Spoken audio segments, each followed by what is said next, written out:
Welcome to the Solution Point, where we talk about solutions for your life, your business, and the law. And as always, my co-host, Catalina Dickerson. Everybody, happy Thursday. We tape on Thursday. Yes. And so today we have a very special guest. He started out as one of my clients, and now I've turned into one of his clients. David Garza. He is the owner of Print Express. It's a local print shop, and they do all kinds of things. He wrapped my mobile office, and he did a fantastic job. I've gotten nothing but compliments there. So without further ado, David, tell us a little bit about tell our audience a little bit about yourself, and then we can talk about the solution you've got. Sure. Hi. Hey, everybody. David Garza. So a little bit about myself. I've been in this printing business for 13, going on 14 years now. We've pretty much grown this business over the years. Little bit of history on this printing business that we're in. My dad started it before I was even born, and I started pretty much right out of high school. And I saw some things that he was doing that was still applicable in the 80s, but not so much in the millennial times that we live in. And we've made some positive changes, and it's been good for our business. All right. Well, tell us a little bit about what the problem and solution that you've come up with. Right. So my dad, when I started, his mind was already set on retirement. So it was no longer a mindset of somebody who is hungry for more business. It was more of a mindset of, this is good. I'm fine with what I've got. I don't need any more business. And I am a very ambitious person. And I was like, no. I see what you're doing and it's working, but here's some of the things that I think you're doing wrong. And it was probably, I would say, about 5 years into my career, my partnership with my dad, that he finally opened up the books and let me see how much money we're spending on certain items and how much more money we could potentially be making had we brought some of that work in-house. Because what he was doing is he was outsourcing some of this work, and he would make a small profit on it. And it wasn't until I started getting into it and I told him, like, no, Dad, we could buy this piece of equipment. Mm-hmm. We could be the person making a better profit. And his mindset, I don't know if you all have ever worked with a person whose mind is already set to retirement. They're done with the risk taking. They're done with the learning, and they're set in their ways. And a lot of times it's good. It's a good practice. But if you're a younger guy like myself, it's like you want to do more. You want to make more money. You want to grow a business. You want it to be bigger. You want it to be better. You want to provide better service. And the list can just be nonstop. He's like, you know what? I think you've got something going here. Go find what you're looking for. Bring me back the bill. And I want nothing. I don't want to learn anything about it other than now we do it here and you're going to take care of it. And that's exactly what I did. And it was a really good decision to have made. And I love that story because I've also read, you were featured in our newsletter when we heard you contributed to our newsletter in 2020 and gave us the story, and we'll have that link for our viewers in the description so you guys can check that story out. But I'm hearing with my analytical mind the problem and the solution, and what I picture, and this is my track background, but I see the passing of the baton, and how that happens as the problem, right? How do we pass the baton, from your dad, to the younger generation? And so this sounds like, you've created, this is your interpretation and your solution for it, right? Correct. Yeah. And one of the things, just to plus one on that, you're one of the rare situations. Typically, the family business, the first generation starts it, they build it up, they pass it to the second generation. The second generation just wants to get by and maintain it. By the third generation, nobody cares or knows why they even started it, and it's gone. And so that's a very common cycle in a family business. You're one of those exceptions, and there are some exceptions, and some of them I can say are clients of mine that are that generational business.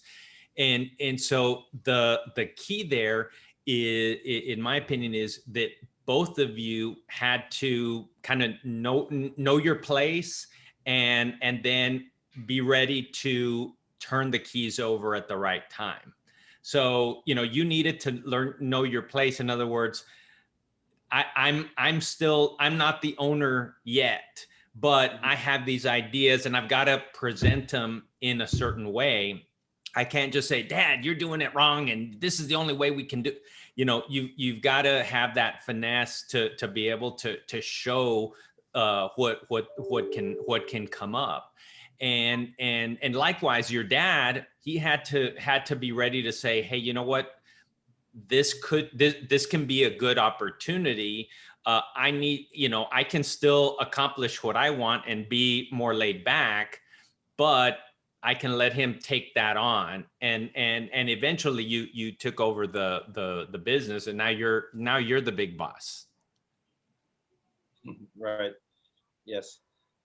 Tell us a little more about how that business succession rolled out for you, because this is a term, that we use, and that, we coach our clients to come to us for, is to go ahead and have a plan. Not only you have your estate plan and for when you pass on, but when you don't pass on and the things that you want to do.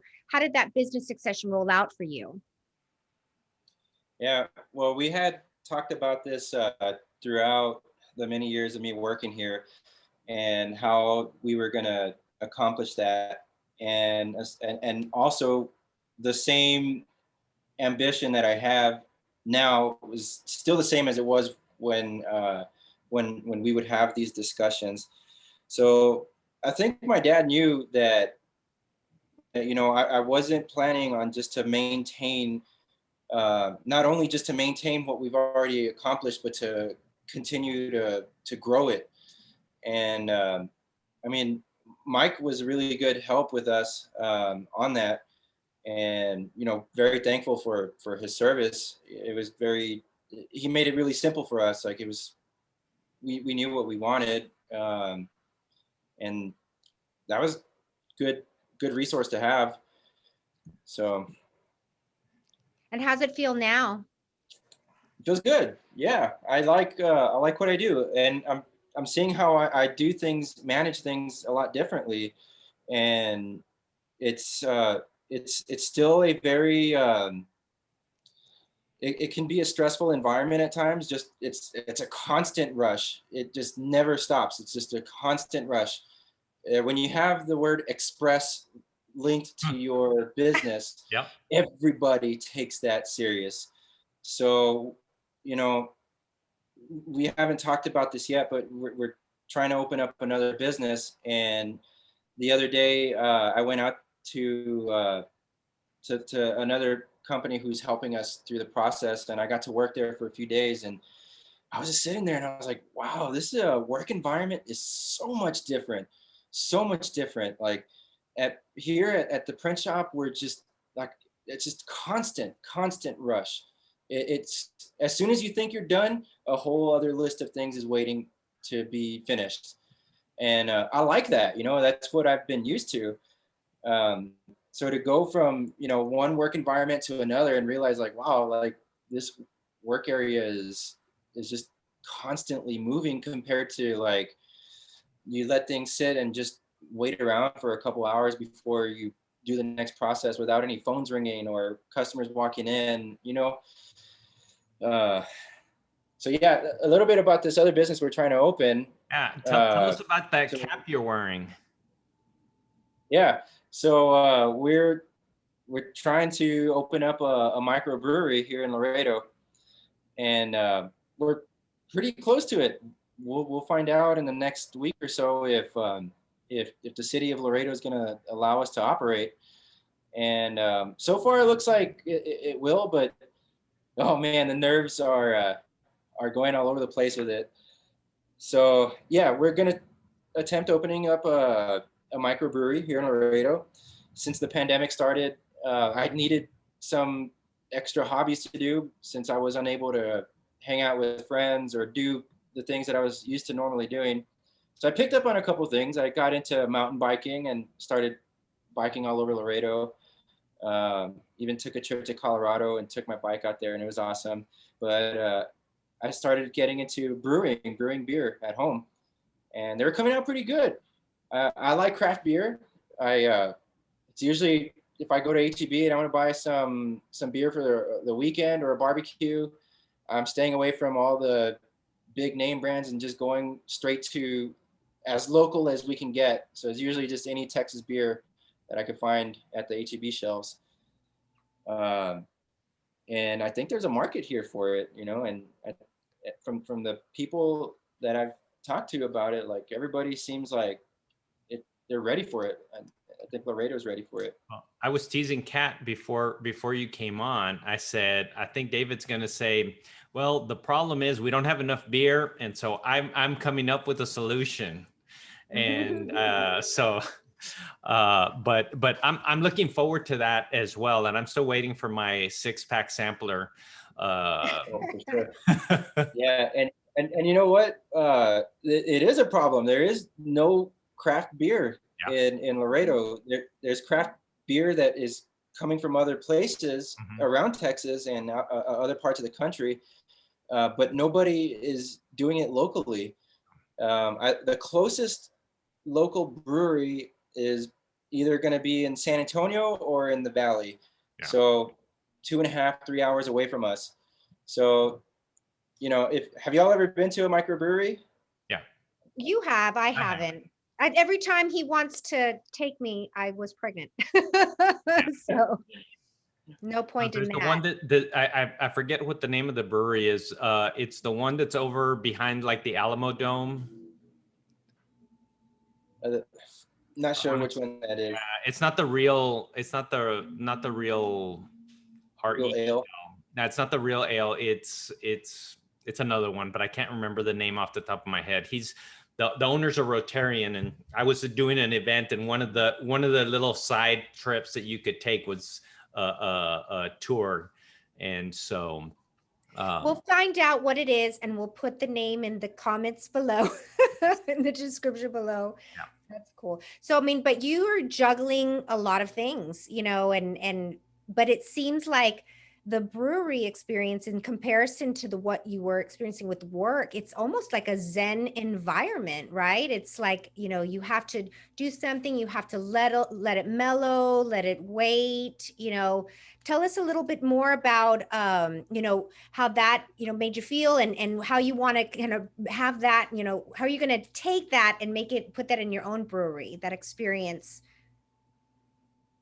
Yeah. So, the brewery I went to, and I'm happy to share it because it's a veteran-owned and operated brewery in Mission, Texas. You guys, when you're out in McAllen, go check these guys out. I believe they're open to public Thursday through Sunday. What's the name? They're called 5x5 Brewing Company. Okay. 5 so by it's 5. Like 5, yeah, 5x5. So 5x5 Brewing Company. Yeah. And these guys opened up their doors for us. And the owners are, like I said, they're veterans. They're super cool people.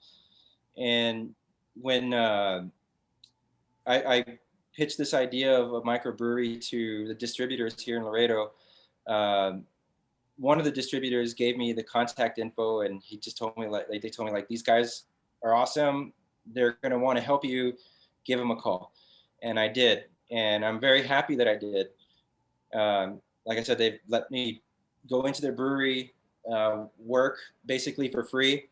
but actually work for beer. So get to hang out with their employees, get to ask all the questions I need to ask, get hands-on experience. And I haven't been there when they're open to public. I specifically wanted to go during production days. And I spent a couple of days out there, and it's totally different from a normal job, I guess, or totally different from a normal job that I think is normal. And the normal job for me is always rushing. Yeah. So there was a lot of process in it, right? You grain, you mill your grains. It's a process, right? You boil it for an hour. You're sitting around for an hour waiting for the boil to be done. Then you're sitting around waiting for it to cool down a little, and all of which, at least in my experience with it, was awesome, because the people you end up working with, in this case with these Marine veterans, I could see it in them, that they create this even a stronger brotherhood than they've already got. And it was nice. They allowed me into that circle and ask, silly questions with each other, and it doing the things that they would do when they were overseas, when they didn't have any internet or cell phones to entertain themselves with. But yeah, pretty cool. And then Cool. your hat, the name here, can you give us a little more detail, and why did you come up with that name? Yeah, so the name of our brewery is going to be Saludos Brewing Company. And I wanted to do something, since Laredo is very like Tex-Mex. I thought, what's a word in Spanish that even the non-Spanish speaker would understand? And something that also sounds welcoming, and where we are non-discriminative. We allow anybody to come in and hang out as long as you're a cool person, right? And yeah, just one night I was thinking, and as I was going to sleep, seems like that's when the best ideas come to life, and keeps me up at night. I just thought, Saludos sounds kind of cool, and told my wife about it, and she's like, "That's awesome! It sounds really good." I was like, "Yeah, I think so," and that's how it came up. And the reason why I ask, because as a marketer, and I had a background in art, I love it. I love the S. The S is in itself kind of welcoming. You can almost feel the hug of the S, the way it swirls.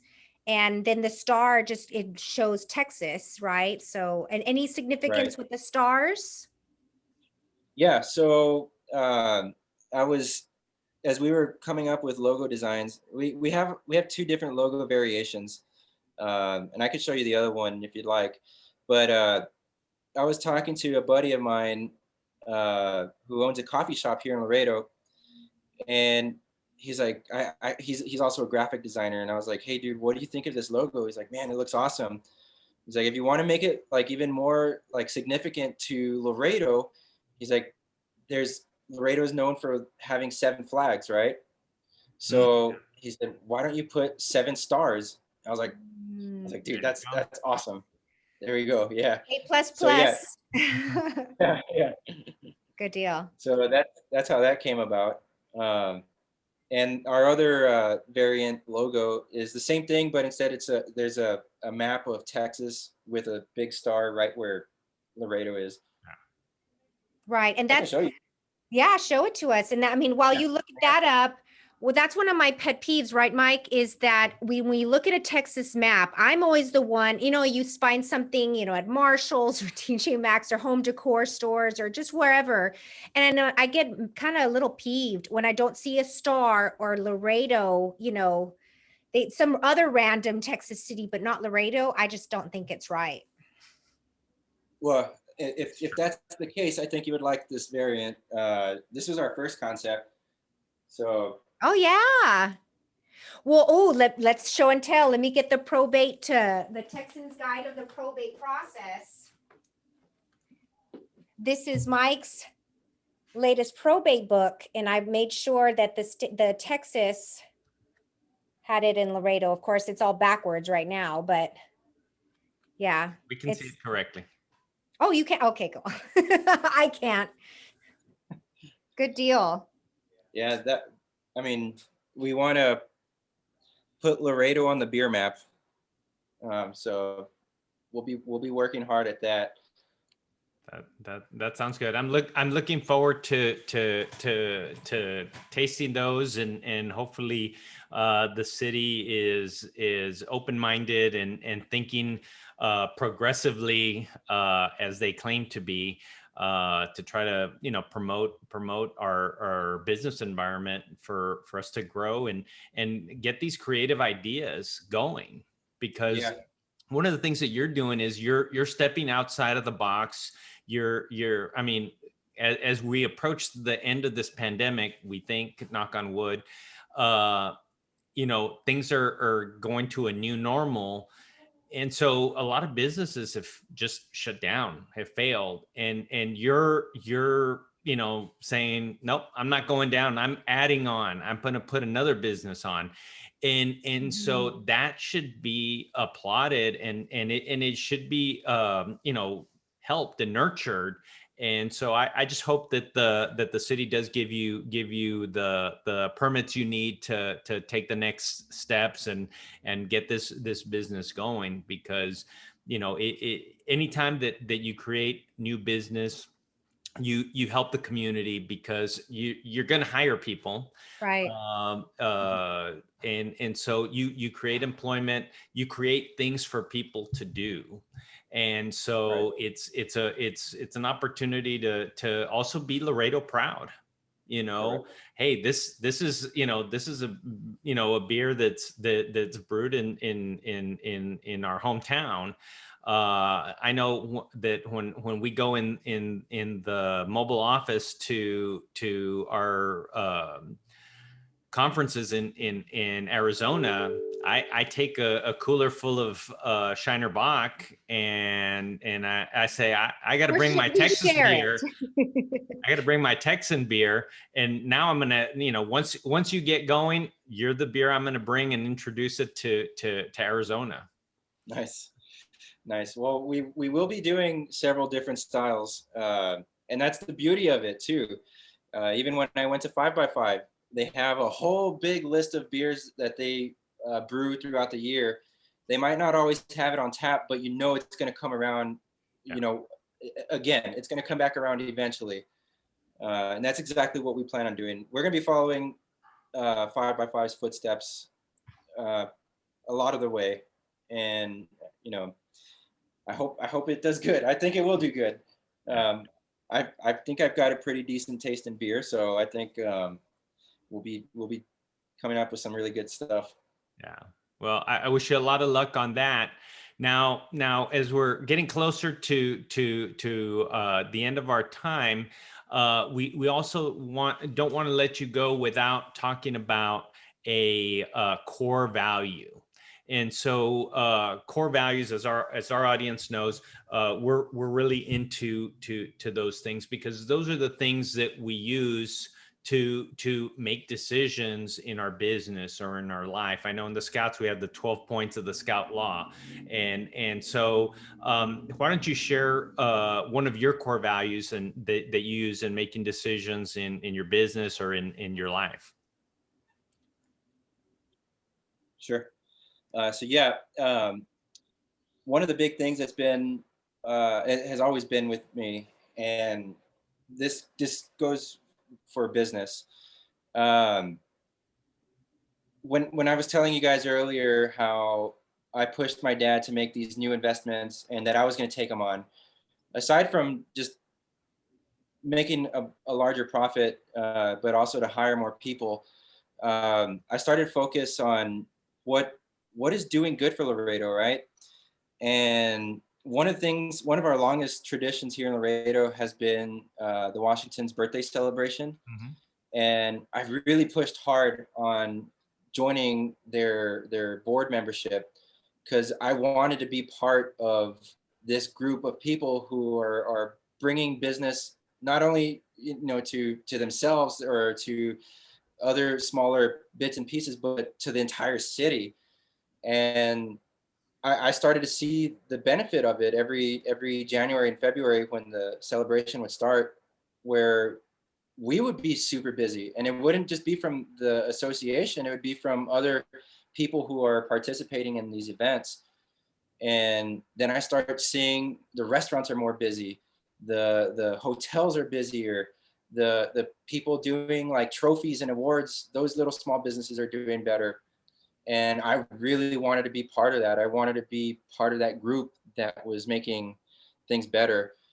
So a core value, I would say for me, is definitely pro business. I think it always has been, and it probably always will be. And family business, you know, that's the key for me.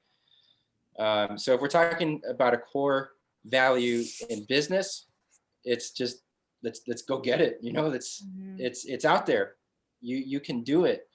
All you got to do is have the right mindset, and I think that's kind of sums it up, maybe. Yeah. And we follow you on Instagram and on the social platforms. And I think I see that as well, you know, and we tag each other, you know, it's a local business supporting another local business. Then we saw each other at the bagel place, you know, the truck bagel place, which was fantastic.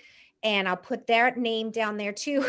But it is, you know, we have to support each other. You know, we have to just, Yes. you know, be out there. You know, what does it cost you, you know, to do a little share, to let people know, you know, I don't spend that much time. People might be surprised on social media. I might get there just a little bit, do what I need to do for work. But if I see something that's of people that I believe in, you know what, let me help them out. Let's, you know, give them a shout out. Let's give them a Right. share. Let's give them the business. Yeah. You know, and that's important to identify, make that effort to help your local businesses, your chamber of commerce businesses, and help sustain that economic development. Right. Yeah. It doesn't cost you anything. It doesn't cost you a single dollar, you know, to share those posts, to shout out your favorite businesses, and just overall just be a good person. Just to be a good person, it really does go a long way. And I'm starting to see that come to life. You know, I've never pushed away my competitors in the printing business. I've always welcomed them with open doors. Like, hey, if there's something I can help you with, by all means, give me a call, shoot me an email, come to the print shop. Like, you need to borrow some merchandise. Like, yeah, I could sell it to you at cost, or you can just give it back to me when you get your shipment in. And that's it pays off. You know, it goes a long way. That was last week's core value, the golden rule. I think we had our guest, and that's, I mean, that's what it is. It's do unto others as you'd have them do unto you. Yeah. And I've been practicing that for a while, and I think I've seen it come to, you know, I've seen more benefits to it than the contrary. Right. The thing is, one of the things that my mentor always says is givers get.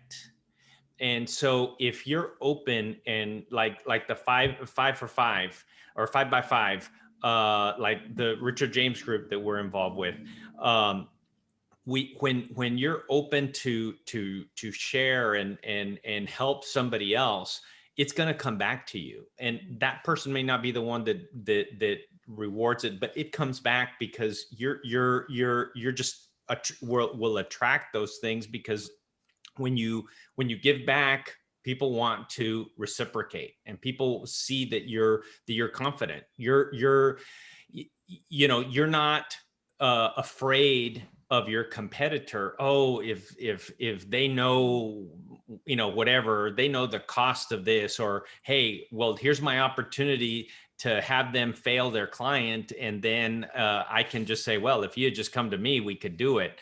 You know, instead of making them look bad, you're there like, hey, I'm here to back you up if you need help.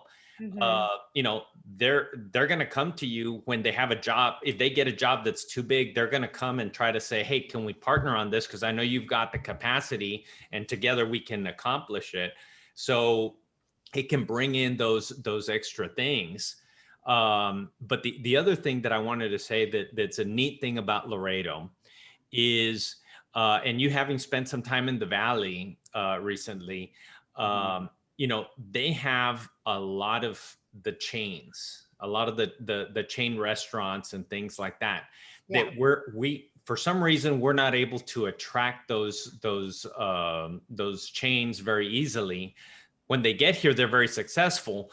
But what I think that's also done is it has opened up some unique local restaurants, like Pete Mim's restaurants.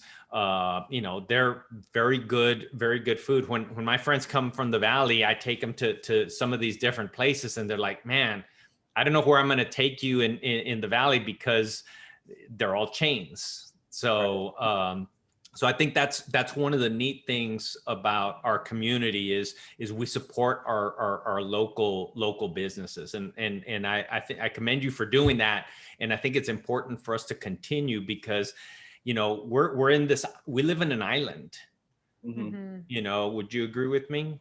We're 150 miles from anywhere bigger. So we're kind of an island, and it's, like living in Hawaii, it has its pros and cons. But if we all help each other, because we're on the same island, we're going to be able to keep prospering this island. I agree, 100%. Right. Well, David, thank you very much. I really do appreciate you coming on to the show. For those of you watching on YouTube, hit the like button, hit the thumbs up, and don't forget to subscribe. Hit the little bell to make sure you get notified when there's a new episode that's uploaded. Also, if you're listening to this on one of the podcatchers, Spotify or Anchor, go ahead and subscribe. That way you can always find it. And again, thanks a lot, David, from Print Express and Saludos Brewery, wearing the shirt and the hat. So we thank you very much. Kat, as always, thank you very much. And we'll see you next time. All right. Bye-bye, everybody. See ya.